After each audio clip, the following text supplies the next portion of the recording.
So first off, real quick introduction of myself. Some of you already know me. My name's Jeff Tarrant. I'm a psychologist, board certified in neurofeedback.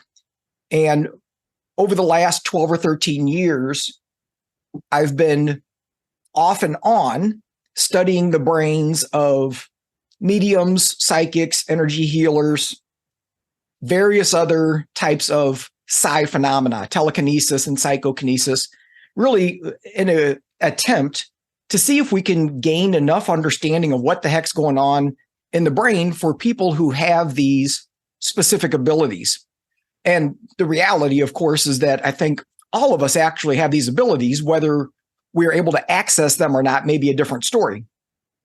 So our talk today, I wanted to focus on one specific region that seems to come up a lot.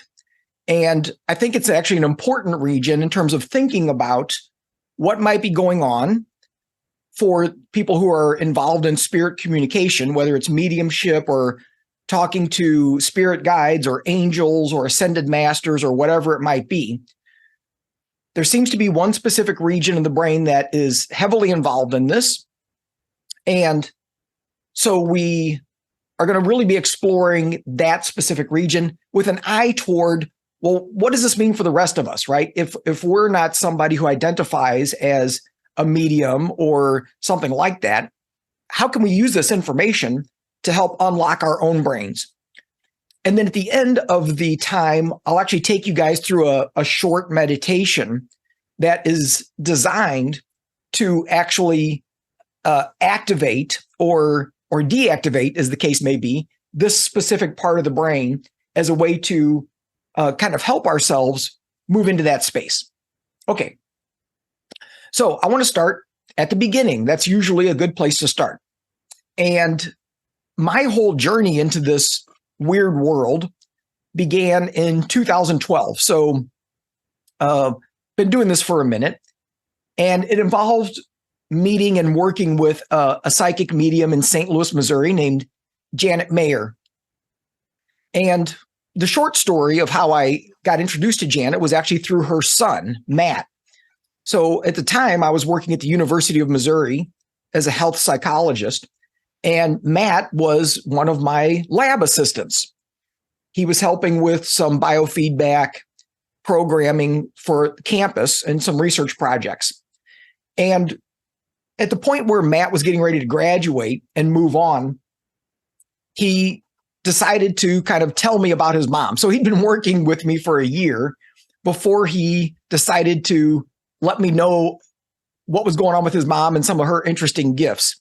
And I think he was checking me out, right? Like he wanted to make sure that this was going to be okay, that I wasn't going to freak out. And so he waited till he was out the door and before he sort of dropped this on me, right? So anyway, he started describing this. He told me this sort of long, involved story where the short part of it is that, Janet already had some psychic and spirit communication abilities starting from when she was young, which is fairly common for people who do that work, right? If you talk to mediums, a lot of them started having experiences as a child. And this was true for Janet. But as an adult, she decided to go and check out a holotropic breathwork session with her sister. And if you're not familiar with holotropic breathwork, it's a specific form of breathwork that was created by Stanislav Grof and involves sort of rapid breathing with evocative music and, a certain kind of environment that induces a psychedelic experience without any kind of medicines or drugs. And that's actually why Stanislav created this in the first place, because he was doing research on LSD back in the day. And then when that got nixed, he was looking for alternative pathways to explore this work. And so he came up with this specific breathing exercise. If you've never done it, by the way, it's really intense and can be really powerful psychologically, emotionally, spiritually.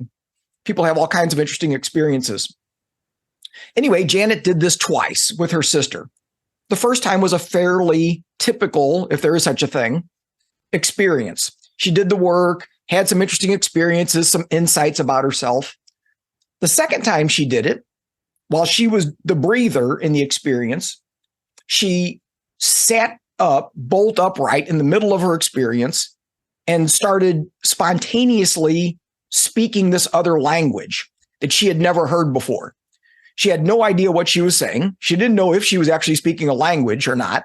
Just this stuff was coming out of her mouth and kind of freaked her out, as you can imagine. Can you imagine? Can you imagine being in a breathwork session and all of a sudden just stuff starts coming out of your mouth that you have no idea what it is or what it means, if it means anything? Anyway, it kind of freaked her out, obviously, but it was kind of exciting. And she went home and realized, well, it wasn't even realizing because initially it just kept happening. She'd be at the grocery store and all of a sudden this language would start coming out, or she'd be cooking dinner. Over time, she learned how to control this. And when I met her, she was able to basically turn it on or off at will. She could just decide that she was going to tap into that, and these words would come out. Now, for years after this happened, she still didn't know if she was going crazy or if this was real or what it was or, what was going on. So she reached out to a variety of scientists and psychologists, various people, linguists, trying to figure out if anybody could help her figure out what was going on. And in general, people were polite, but also kind of like, I don't know how to help you. I don't know what's going on here. She eventually got some additional information, but I'll save that for a second because what I want to do is just show you a clip. This might have been our very, very first session. We ended up doing many sessions. And because it was the first one, I was smart enough to actually bring a recorder and videotape some of it. So I just want to play you a little bit of this so you can hear what happens and you can kind of get a glimpse of Janet as she gets started. Is that what you tell me? Well, I mean, would you just keep going or? No, it can keep going, yeah. Well, I'll wait for you to tell me when you are ready to stop. Okay, but sometimes it might end short for a while and then restart. Does that matter? That's whatever it does. Sort of whatever it does. Okay. And so if it goes for 10 minutes, great. We'll record for 10 minutes. If it goes for 1 minute, okay, we'll go 1 minute. Okay. Just let me know when you're ready. Just say go. Okay. Give me just a second here. Matt, you can start recording. We're on. Okay. You got the screen zoomed in first? Okay.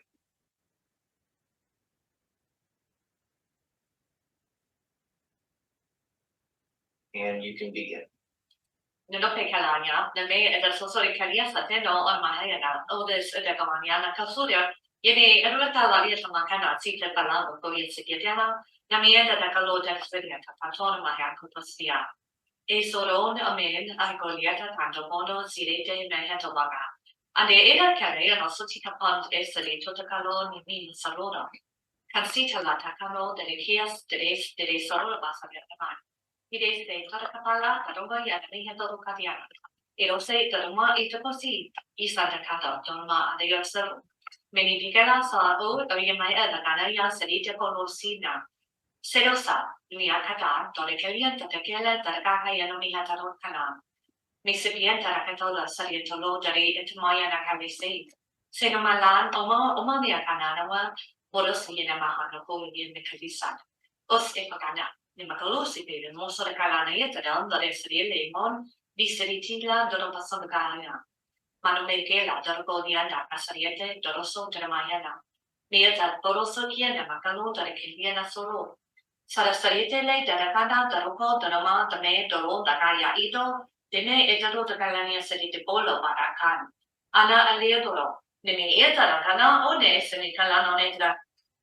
Okay, that's enough for you to get an idea of kind of what she does. And it's interesting because having done a number of sessions with Janet, it always sounds similar in terms of whatever that is that's coming out. But it's interesting because the tone can change.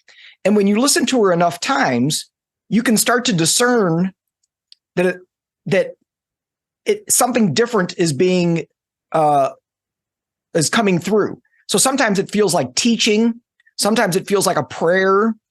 Sometimes it feels masculine. Sometimes it feels feminine. It's very interesting. kind of listening to the tone. And Janet describes that as well. And sometimes that'll even happen in one session. She'll have one tone and one cadence, and then it will just kind of switch to something else. And she'll be able to relate kind of what it feels like to her, that it feels like more of a masculine energy, or it feels like it's teaching, or it feels like a prayer, or whatever it might be, even though she doesn't know what the content is. So you can see that she's actually a great subject for this. And what I mean by that is she sits perfectly still. So it allowed us to get some good EEG recording to see, well, what the heck's going on here? But before we get into what her brain was doing, there's still this question of, well, what the heck is happening here? And of course, from a scientific perspective, the most obvious thing to think about are different conditions that have shown up in the literature in different ways. So the most obvious one is glossolalia. So this is speaking in tongues. And of course, when she reached out to a lot of different professors and scientists, this is what many of them said. They said, oh, it's glossolalia, speaking in tongues, right? Which is really mostly sort of a Pentecostal practice where they will sort of be in sort of an ecstatic state during some sort of a religious service or something like that, and begin speaking something that sounds like a language, although it may not make any sense to the people listening to it. And it's kind of just thought of as the Holy Spirit kind of coming through the person, right? And that might fit, but it also kind of doesn't quite fit. Again, because there's a sense that maybe there's different energies involved here. And it does sound more like a real language if we could figure out what it is. And Janet can do this at any time. She's not necessarily in some sort of a religious ecstatic state. Then there's xenoglossy. So this is speaking another language of which you have no actual knowledge. Now, obviously, this is kind of a controversial thing, and some people would say this doesn't exist. However, there are case studies that have shown up where somebody, for example, has a head injury, they're in an accident, and they come out of, a coma or whatever it might be, and they're speaking another language, right? They have this ability to fluently speak another language. And that doesn't really fit either, because in that case, they know what they're saying. Janet doesn't know what she's saying. So that doesn't quite fit either. Then there's I don't know if I can say this, cryptomnesia. So vocalizing portions of a language that they casually encountered. Also doesn't quite fit. Janet had, I think she said, 1 semester of Spanish in high school, but she, wasn't in an area where she was exposed to any other languages. She'd never been out of the United States, at least at the time that we were doing this. So that doesn't quite fit either.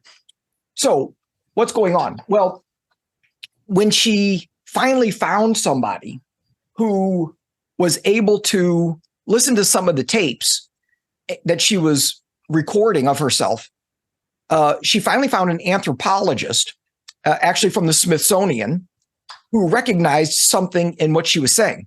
This anthropologist also happened to be from South America and had a shamanic background, and recognized that she was actually speaking 4 different tribal languages from South America. And when he translated them, they very often were teachings or prayers. A lot of it seemed to relate to taking care of Mother Earth and those kinds of themes, right? Taking care of the planet, being more connected to the planet. So this is very curious, right? Like, how does this happen? Of course, we don't know. It's an unusual case, right? But it's sort of, if you kind of look at all the data, in a weird way, the most obvious conclusion is that somehow she's channeling these voices, these energies, these spirits. We don't know if the people are living or if they're spirits, that are disembodied. We don't know. But somehow she's channeling these other energies. Now, when we looked at her brainwave activity, in order to really get a fair look at what was going on, we had to do a baseline of her also talking, right? Because when she's speaking the languages, she's talking, and that's going to create muscle artifact and the fact that you're using your mouth and you're moving it during the recording. So to keep it fair, we just had her engage in a regular conversation in English, recorded that, and then compared it to when she was channeling. Now, you can see these two screenshots of EEG activity. Now, we were actually recording 19 channels. You could see that in the cap that she had on. There's 19 electrodes built into it. But to simplify the data, I eliminated some of the EEG lines off of the screen just so we can see it more clearly. So in this case, you only see 5. And I kept the scale for the EEG the same on both of them so that we're comparing apples to apples here. And so you can see when she's speaking English, everything looks nice and clean, kind of nice, clean, little squiggly lines. Everything looks good. When she starts channeling, all of a sudden, several of these channels start acting very unusual. There's this huge excursions that you can see. So the second, third, and fifth lines, you see this very unusual activity. And of course, when I first saw this, I thought, well, maybe there's something wrong with the electro cap, the cap that she was wearing. Maybe there's a bad connection, because that can kind of look like this sometimes. Of course, there's 3 electrodes here, so all 3 of them would have to be misbehaving at the same time. Over time, we double-checked all of our equipment. We double-checked all the connections. Everything was fine. So that wasn't it. You might also think, well, maybe this is like a seizure of some kind. Maybe it's like a weird seizure activity. I mean, you saw her, and that's pretty much what she looked like when she does this. Certainly doesn't look like she's having a seizure. Of course, there's lots of different types of seizures, but usually if you're having some sort of seizure activity, you blank out or something more severe. So it doesn't seem to be either of those. It seems to be real, and it happened repeatedly. So what I did was I took this data and I ran it through a specialized program called Loretta. And Loretta is an acronym. I can never remember exactly what it stands for. But essentially what you're doing with Loretta is taking the data from the surface of the brain and extrapolating to deeper brain structures. So you can see, well, where is this happening in the brain? Where are these weird activities that we see in the EEG? Where is it originating from? And when I did that, you can see that it highlighted this one little spot. So that's the red spot on the little MRI looking diagram. So it's in the back right quadrant of the brain, in an area you can see down here in the corner of the screen, where it tells you what area of the brain this is, the superior parietal lobule. So it's in the parietal lobe on the right side. Now, the first time I saw this, it didn't really mean much to me. It was like, okay, well, cool. I don't know much about that part of the brain or what that might mean. Because of the topic of the talk, you already know that this is going to end up being the God spot. But I also wanted to know, well, I wonder if this shows up with other people, right? Other mediums when they're doing their work. Because it's one thing when one person does it, but is this something that we see on a larger scale with other people involved in spirit communication, right? We're not going to find other people who do the same thing Janet does. Probably not. I mean, maybe we will, which would be interesting.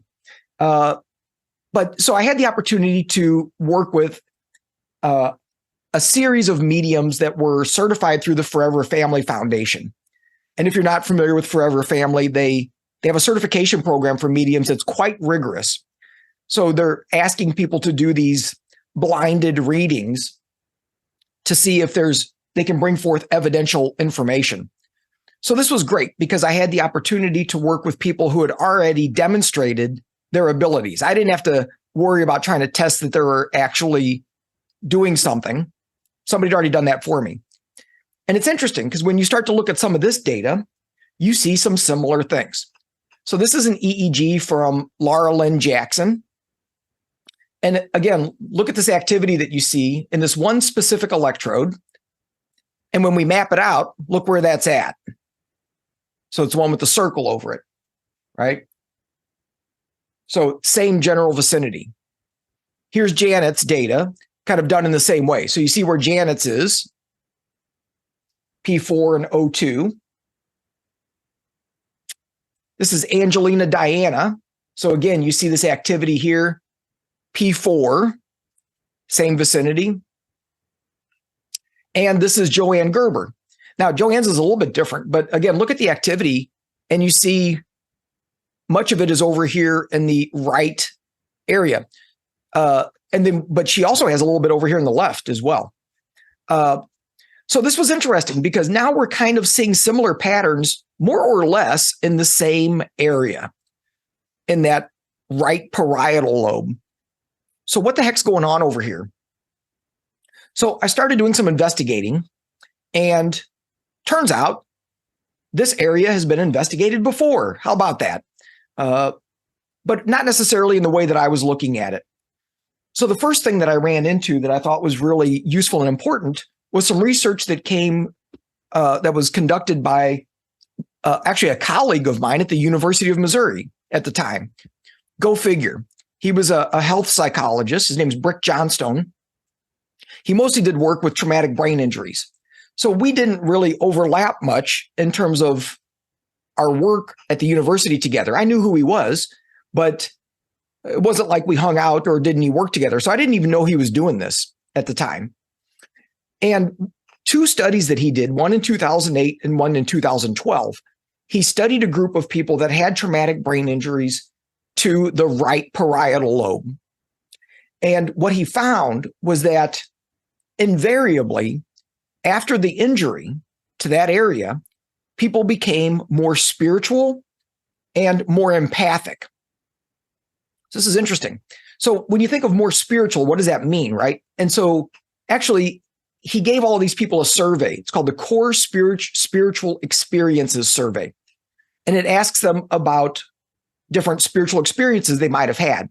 And I listed some of the items here so you can get a sense of what people were endorsing, right? So an experience of God's energy or presence, an experience of a great spiritual figure, a miraculous event, an experience of angels or guiding spirits, an experience of communication with someone who has died, right? So again, you can see that some of those experiences might fit nicely with this idea of spirit communication.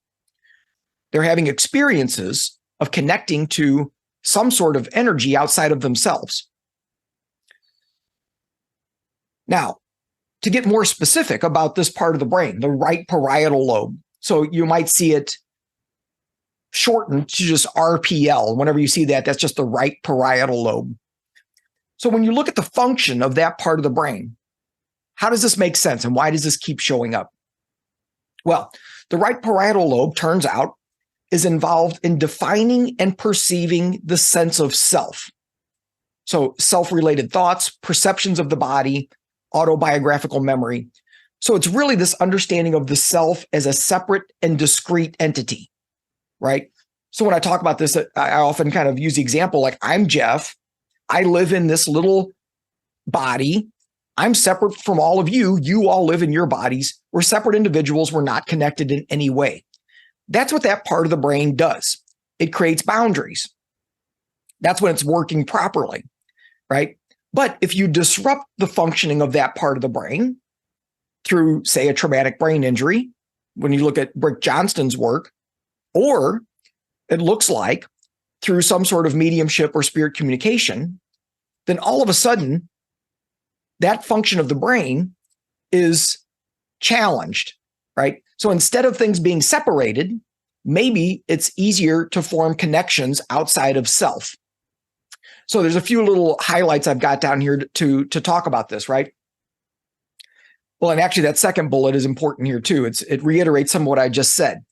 When activity in the right parietal lobe increases, when there's more activity there, there's a tendency to focus on the self. So it's a logical assumption that if there's decreased functioning, then there's a decreased tendency to focus on the self and a decreased capacity to distinguish self from other. So some of these bullets. So brain tumors occurring in the left or right parietal lobes are linked to increased reports of self-transcendence, right? Self-transcendence, transcending the self, stepping outside of your sense of self.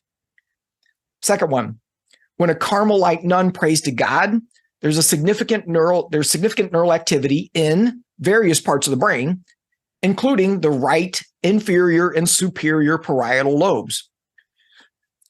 So Newberg, who's a big name in this area of, what you might, looking at what's happening in the brain and spiritual experiences, so neurotheology, he found that meditators have decreased activity in the superior parietal lobe due to a described loss of a sense of self. Okay. SPECT imaging that uses looking at blood flow of Buddhist meditators indicated increased blood flow in prefrontal and superior parietal lobe, but a decreased blood flow in the inferior parietal lobe. So those two are right next door to each other, the inferior and superior, but one of them is activating and one of them is turning off during this type of meditation. Interesting. And then the last one, fMRI studies showed deactivation of the right inferior parietal lobule, that's the RIPL, during a loving kindness compassion meditation. So clearly there's something going on in this part of the brain that is related to this idea of stepping outside of your sense of self, stepping outside of your normal ego boundaries. So one of my interests, of course, because of my background, is using technology. And is there a way, if we understand that this part of the brain is important in this type of work, are there technologies that we can use to perhaps influence this? Can we artificially shut down that part of the brain? And if so, what happens? So my first venture into this was actually using light and sound stimulation. So audio-visual entrainment is how people will normally hear it referred to. And so if you look at the bottom picture, that's somebody wearing the type of glasses we use. And there's lights built into the eye set, and then there's tones in the ears. And so in a typical session with audio-visual entrainment, the lights will flicker on and off at a specific frequency, depending on what you chose. And so what happens is, for example, if you're wanting your brain to get into more of a theta brainwave state, right, a slow brainwave state, well, you can flicker the lights on and off in a range that matches theta. So theta is identified as 4 to 8 cycles per second. That's what the brain waves look like. So if you flash lights, say 6 times per second, what happens is the brain starts to match that pattern. So the brain will start producing more theta. So you can use this kind of technology to kind of nudge the brain. Now, what we were doing was something a little different. We were doing a Gansfeld technique. This was our first sort of foray into seeing what would happen with different technologies and if we can influence different parts of the brain. Now, Gansfeld is different because it's just shining a constant light. In fact, that's what Gansfeld means, whole field or total field. And so essentially what you're doing is shining. We usually use red. That's what historically has been used with different research with the Gansfeld. You're shining a red light through the glasses, or like that top image, you can do it other ways by just shining a red light externally and blocking the normal vision with something like putting ping pong balls taped over the eyeballs. Either way, what's happening is your visual field is completely filled with red. There's no other stimulation. And then in the headphones for this technique, you're listening to some variation of white noise. So essentially what you're doing is you're overloading the visual and auditory system with information that doesn't have any inherent meaning. It's just stimulation. And so when that happens, for many people, the brain tends to respond in interesting ways, almost like sensory deprivation, except flipped on its head.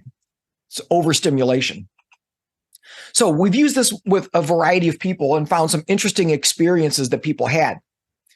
The one that I want to share in particular, and we've seen this actually multiple times, this is actually with a medium that was actually featured in my book that just came out. Her name's Camera, and she came in to do some experiments. And the first thing we did was measure her brain just at baseline. So that's that first row. And this is her EEG compared to a normative database. So it's showing how her brain is similar or different than average. And so anywhere where it's gray or kind of whitish, it means that the activity is about what we would expect. It's about average. When there is blue activity, kind of like you see at alpha, it means there's a little bit less activity than we would expect. And when the colors get brighter, yellow, orange, red, there's an increase of activity in those areas. So what was interesting with Camera and some other folks that we've seen is that she already had some interesting activity happening in that general region of the God spot, right? So look at delta, look at theta, and look at high beta. And you can see that there's already a little bit of extra activity going on in the slowest and the fastest brain waves in that region. So then we did the Gansfeld approach. We had her wear the glasses, listen to white noise for, 15 minutes or so. And look what happened to the brain after we did that. So all of the areas that were already highlighted became exaggerated. It seemed to just ramp up what was already happening in the brain. And again, we've seen this with other folks as well, who are already semi-tapped in, that this is like it speeds up the process. And in fact, when I asked some of the folks that tried this, their response, here's some of what they said. Using the technology made it a lot easier to tap in compared to normal sessions without tech assistance. Under normal circumstances, I have to work hard to get into that kind of connection through meditation or self-hypnosis.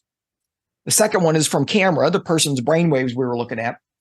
Using this technology helps to connect to the doorway quickly, almost like a direct line. And then from some of the groups that we did using this tech, the imagery was slightly clearer than what I typically see. So internal imagery when you're tapping in and connecting. And then the last one, I've had dream visitations and signs synchronicities increase after a session. Now that's an interesting one because it's another thing we've observed is that some people will have a increase in their visual activity or their ability to tap in immediately during the session. For other people, there seems to be a delayed response, that the impact seems to happen later, the next day or later that night. And so you kind of hear that in this last person. They may not have had a significant change during the session, but later something changed. That's actually what happens for me when I try it. I usually have a later effect. Now, this is all very interesting, but we're not actually directly stimulating that right parietal lobe. We're just kind of providing this overstimulation and seeing that it actually does influence that part of the brain, at least in some people. So the next step, of course, was, well, what happens if we zap that part of the brain directly? What if we use some form of electrical or electromagnetic pulsed stimulation to either activate or deactivate that specific part of the brain? And again, turns out I wasn't the first person to think of this. So there's a little bit of research that previously exists where people have done this. So in the first little bullet I've got up there, so in 2002, researchers stimulated the angular gyrus, which is a specific part of the right parietal lobe, in an epileptic patient. So this was an open brain kind of a thing. They put electrodes directly on the brain in this region and stimulated it. And when they did this, the person had an experience that sounded like an out-of-body experience. They left their body. They were able to see themselves sitting there in the console, in the operating room, and see what was going on in interesting ways. And they experimented with using different amounts of stimulation, and the more stimulation they used, the bigger the effect was. So that's interesting. In the next one, instead of directly stimulating the brain with electrical activity, they were using repetitive transcranial magnetic stimulation. So many of you have probably seen those before. It looks like usually like a big figure 8 kind of a wand, and they will place it near the head. and send electromagnetic pulses into specific areas of the brain. And that can be used to either stimulate activity or disrupt activity, depending on how you're using it. So in this study, they were using that to disrupt the functioning of the right parietal lobe. And when they did that, the research subjects afterward had a harder time identifying morphed images of themselves versus images of friends and colleagues. So what they did was, for each subject, they had a bunch of pictures, friends and colleagues or yourself, and then ran it through some computer program that kind of, mixed it up a little bit, right? So it wasn't an obvious picture. And then they would show it to him and say, is this you or is this one of your friends? And after the stimulation, people had a really hard time making that distinction. And by the way, when they stimulated the left parietal lobe, that didn't happen. There was no problem. So again, it seems like there's something specific to the right side. Then there's the work of Persinger. And he's been doing this for a long time. He created something called the God helmet. And that's what this person in the image is wearing, is one version of the God helmet. And what he's using is low power RTMS. So the same technology we just talked about, but in a low power version. So, you don't have to go to a special clinic for this, and you don't have to worry about overheating your brain or anything like that. And typically he's stimulating the temporal lobes on the sides of the brain up by the ear. And he's got a bunch of protocols that he uses, and he's experimented with this for decades at this point. And what he's found is that it's not uncommon when people experience this to have a feeling of a presence. They feel something in the room. You know that feeling when you feel like somebody's looking at you from behind, or somebody comes into a room and you can just sense their presence? Kind of like that. Like people all of a sudden would feel somebody being in the room. Now, is this just a trick of the brain, or are they tapping into something? We don't know necessarily. But what I wanted to do was see, well, how can we do this in a much simpler scale, right? And so, lucky for me, I've got technology where I can do low power RTMS stimulation with the technology I already have. So I was using a BrainMaster system, and BrainMaster is just a company that makes neurofeedback equipment. And they have one of these devices. It's called a micro Tesla that I could use. And so, again, had a series of volunteers. This is my friend Julie, who works down the street from me and is also a psychic medium. She's done a few different experiments. Had her come in, measured her brainwave activity, but then put two of the stimulators, you can see where I put them, right around that right parietal lobe. So one a little bit further back, one a little bit closer to the temporal lobes. And in this case, we were sending electromagnetic pulses 3 times a second. So it's kind of slow. And this is how we can kind of shut down parts of the brain. If you use slower frequencies, it actually shuts that stuff down. If you use faster frequencies, it speeds it up and activates it. So I chose 3 hertz, which is in the delta range of frequencies, and just had her kind of verbally reporting what was going on during her session while she was tapping in. So I had her doing this while she was trying to connect to the spirit world. And the beginning part was fairly typical, but then right around the 5-minute mark, things kind of changed. And I just put a couple of little comments in here. So the first thing that happened was Julie said, "Whoa, wow, you should see what I'm seeing." So all of a sudden, something changed in her subjective experience of what was going on. And then she went on to describe all kinds of complicated stuff that was going on. These visions of Mayan and Egyptian cultures, and looking at the symbology of these cultures and connecting it to crop circles, and this understanding of how everything was connected at this really deep level. This idea that all of us are being asked to shift our own spiritual development into a different way of being, into a different way of seeing and engaging with the world. Some insights about psychedelics and how those are something that have been given to us as a chance to increase our frequency to shift out of a dense way of being. So all this interesting stuff was happening that was unusual for her. And afterwards, she said the amount of information coming through was nearly overwhelming and a bit psychedelic. And she said she's never seen this kind of information before. So that was interesting in and of itself, that simply putting this on led to a much more intense experience than what she normally has when she taps in. Then when we looked at the EEG, look at this, looks kind of familiar, doesn't it? So the first screen was during the first 5 minutes of the session. So just a sample screenshot. And then look at that second image. This was after the 5-minute mark.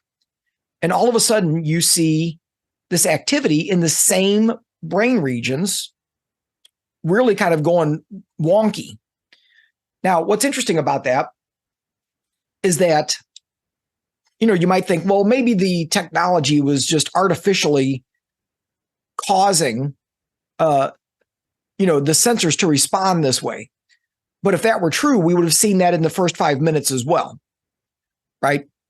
The sensor, the micro Tesla stimulation was on the whole time. So if that's what was causing this, we would have seen it from the beginning, and we didn't. So clearly something shifted in her brain. And of course, the timing of that matched with what she was experiencing and how her experience changed. So the point of all of that is that it does appear that some of this technology can be useful for starting to kind of nudge the brain into a more open, receptive way of engaging. Now, what I wanted to do, because all of you watching this don't have the technology necessarily, so you also remember from one of the slides earlier that different types of meditation also seem to have an impact on this part of the brain. And particularly, it seemed to be meditations that involved extending outside of yourself, which makes perfect sense, right? So if you're thinking about compassion, loving kindness type meditations, which were one of the ones that were mentioned, you are extending outside of yourself, sending well wishes to others, connecting with them, right? And so any type of a meditation practice where you are engaged in that practice of moving outside of yourself is a way to exercise this part of the brain. So I wanted to take you all through a brief meditation that we've been using for that purpose. But before I do that, let me just check real quick and see if Kathleen has any specific questions that we want to address before we get into a quick practice. Kathleen? Yes, can you hear me? Yeah. Okay, so the one question so far that someone asked about Janet, if Janet's speech has been shown to a linguist to identify. Good question. I don't know the exact answer to that. I know she's reached out to 1 million different people, but trying to get somebody to actually take her seriously and spend time on it has been a bit of a challenge. So I don't know if she's actually been able to get a linguist or not. The anthropologist that she had is the only person that I'm aware of who's really kind of taken a serious look at it. Okay, I do have another question too. Have you explored uptraining delta using either surface neurofeedback training or S-Loretta to more specifically target those regions? Yeah, that's a great and an interesting question. I've played with it a little bit. That's something I want to do a little bit more of. Obviously, I would want to do it in the context of practicing spirit communication, right, with somebody. So, and the reason I say that is because you generally don't want to increase delta just for no reason. It's a very slow brainwave. It might make people feel groggy or turn off parts of the brain that you want to use at an inconvenient time. However, if you are using that neurofeedback during a spirit communication session, I think it could work really well. And that's how we use EEG technology and neurofeedback with meditation, right? We can reward specific types of brainwave activity during the meditation to facilitate it. And the reason that it works is because it's during a specific practice. You're not just doing it by itself. It's a great question. That it? Okay. So let's do this little meditation if you want to play along. And so I would invite you to just find a spot where you can hear me clearly, where you're semi-comfortable. You can just stay in your chair if that works. Closing the eyes is probably a good idea as there's some visualization involved. And for most people, it's easier to visualize with the eyes closed. I would also just say, if you're somebody that struggles with visualization, with seeing things in your mind's eye, you can just listen to the words I'm saying and see if you can feel into it. You don't have to see it. You can feel into the sense behind what the words are describing. Okay? All right, here we go. So begin by allowing the breath to flow naturally. No force, just easy and smooth inhalation and exhalation.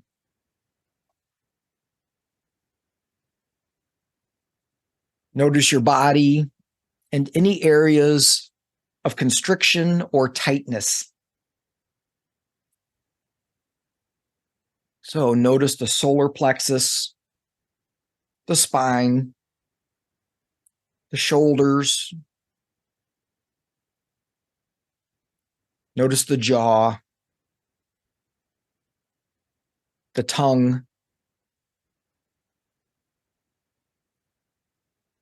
Notice the eyes. Notice the space behind your eyes and your scalp.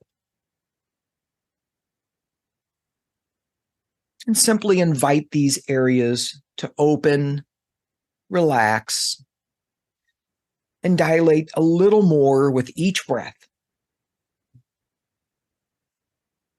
Just settling into this meditative space. Continue breathing warm, softening breaths into any areas of tightness.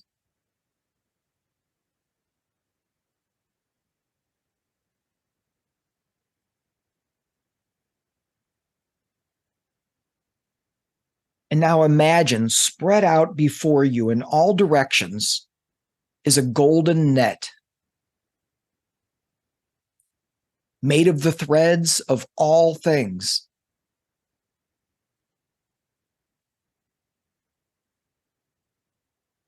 Each thread is another consciousness.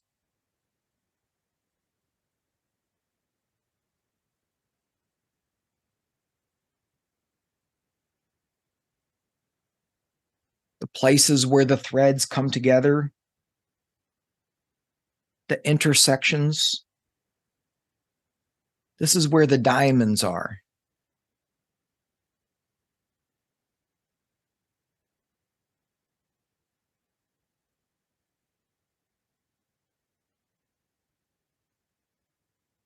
In these diamonds connecting the strands of consciousness, each of us are reflecting the beauty and consciousness of the other.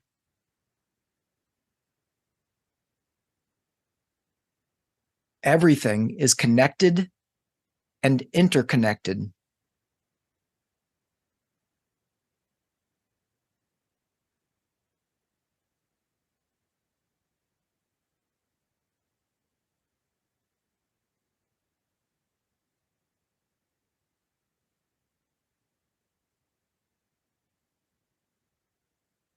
See all the threads of those who love you.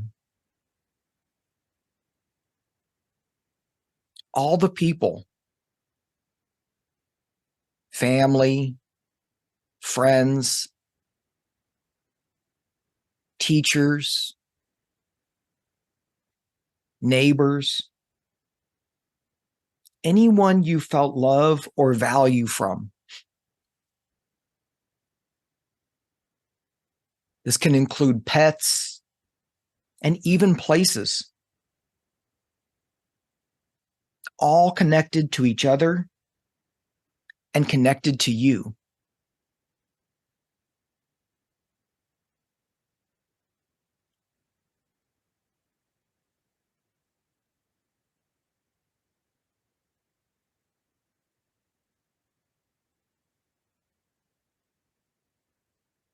Now slowly begin to notice energy moving along the threads.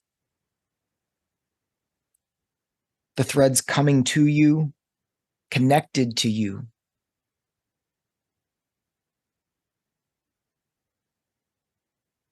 You may see this energy, feel it, or simply know its presence.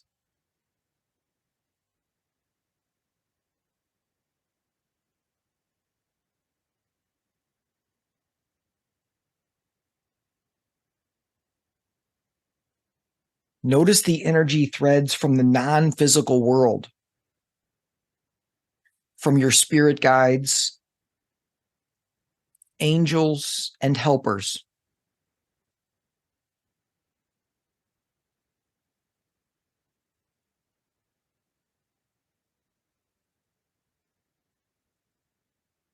Energy threads from all of your ancestors.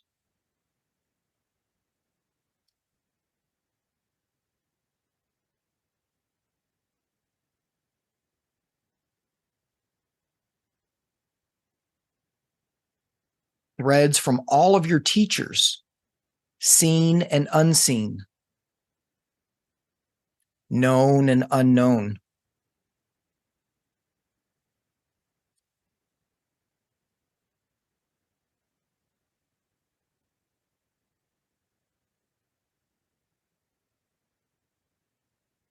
With each inhalation, experience the boundless connection emanating from your core,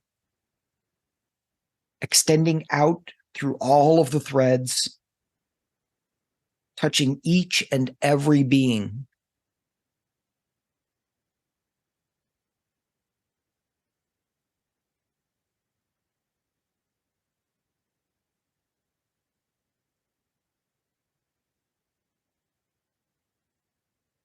With each exhalation, send love, comfort, and appreciation to them all.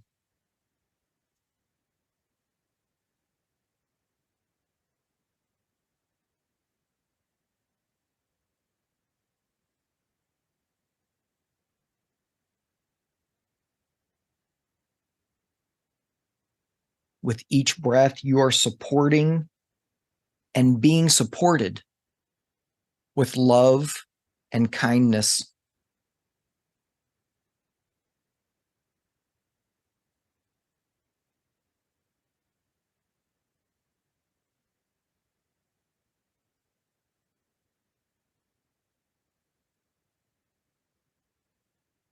With each breath, you connect to all that is, has ever been, and will ever be.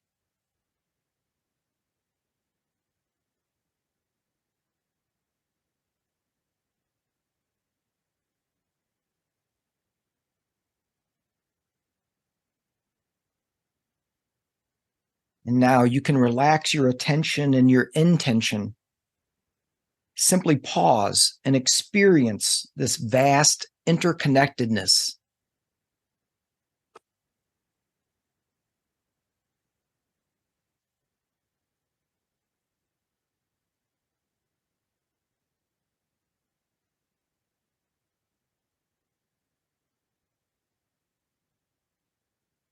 Remember, you are part of something greater and have access to limitless love, connection, and support whenever you need it.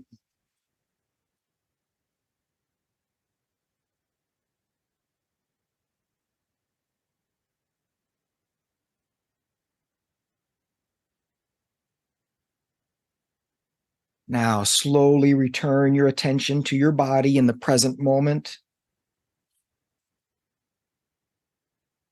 You might wiggle your fingers and toes.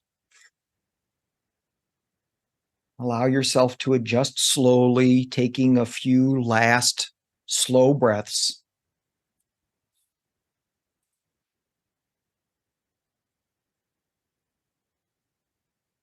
And as you're ready, gently opening the eyes and coming all the way back.